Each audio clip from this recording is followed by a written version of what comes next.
Hey guys, welcome back to my channel where I review different action figures. Today I'll be reviewing the Mcfarlane Toys DC Multiverse Snyder Cut Justice League Batman. So let's get straight into the video. Okay, so first we'll take a look at the box. And so you can see on the front where the figure was, DC Multiverse, Batman, and then a small little Justice League 2021 logo right there. Got the same logo there, Batman, Justice League.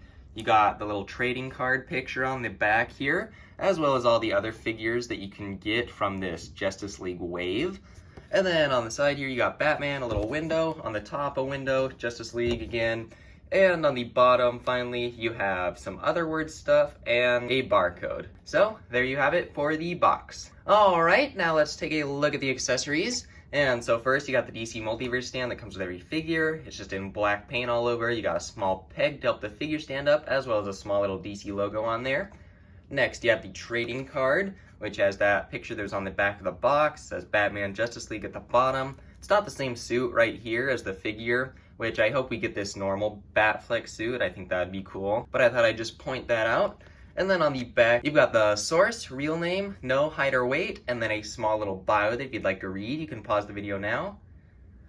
And then lastly, he comes with a small little batarang that looks very nice, very accurate to the movie.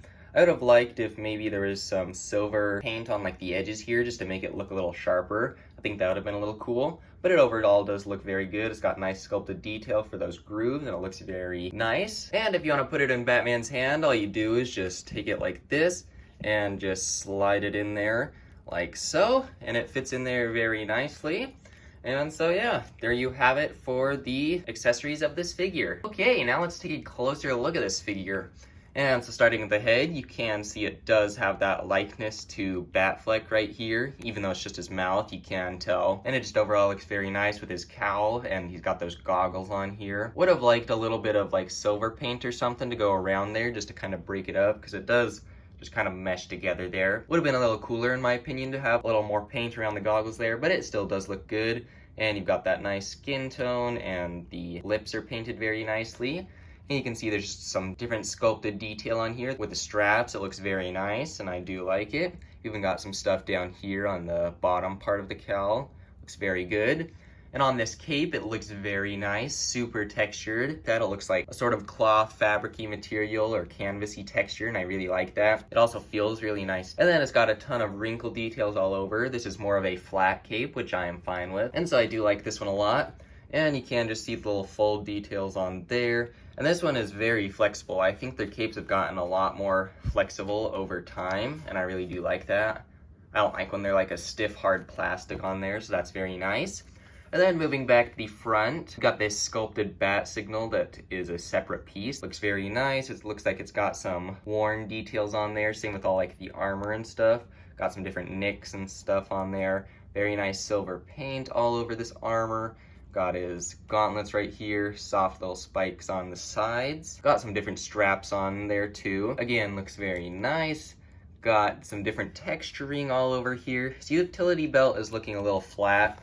Kind of just a normal plastic gray on there. Would have liked maybe a little more paint or something on that just to help bring it out a little bit. Got that same texture again, the straps, armor, same with those dings and stuff.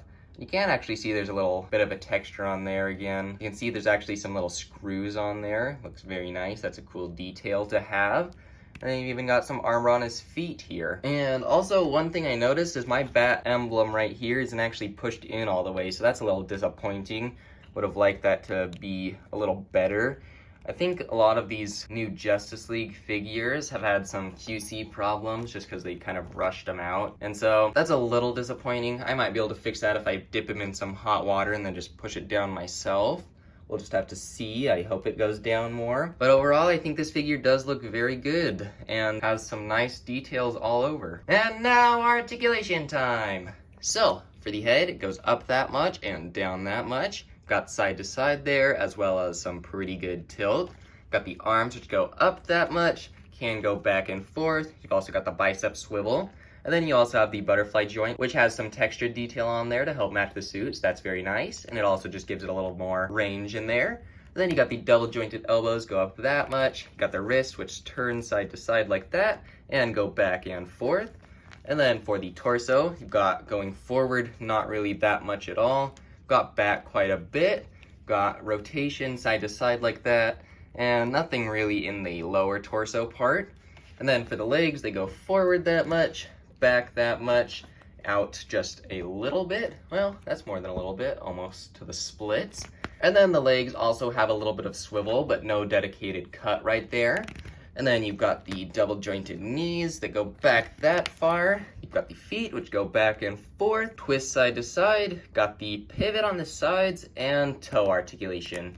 So there you have it for the articulation. And now here's a little comparison with some other figures. And so on the left, you've got Loki and Scarlet Witch. And then on the right, you've got the 1984 Wonder Woman, who also works as a Justice League Wonder Woman pretty well too.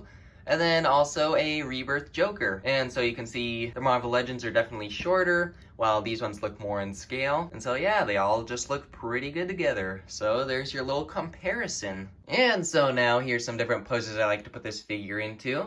And so for this first one, I've got him in sort of a dynamic pose where he's getting ready to throw his batarang. And then here's just sort of a kneeling down pose for him, where he could be like looking over a ledge or something, or off a building, which I think looks pretty cool. And then for this last pose, I've got him grappling down, sort of like he does in the movie. I really wish he would have come with a grappling gun for him, because I think his is pretty cool. And I just think it would have been a nice accessory for him to have.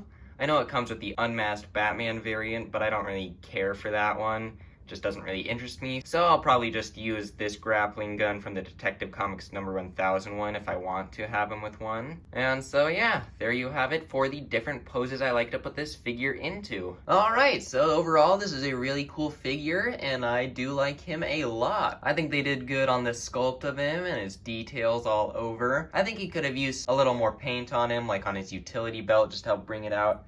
And then also, I think there should have been some maybe darker blacks or different shades of gray on his suit, because his suit does just look a little plain under here. I don't remember exactly how it is in the movie, but I feel like it just needs a little more color variation other than the silver, because it is just kind of plain with this gray-black color. So that's just a little nitpick there. And then also, I would have liked if my bat emblem was fully in there. As you can see, this one's pushed down more. Just would have liked that to be perfect on there.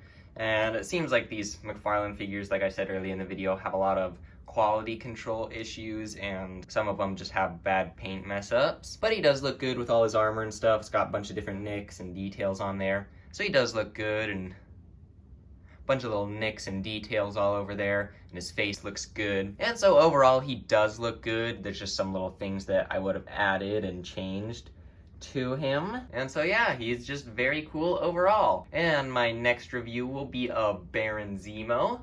And then after that, I'll continue to do the Justice League figure reviews. And so I hope you enjoyed this video, and if you did, please like and subscribe if you haven't. And I hope you have a good rest of your day, and I will see you in the next video.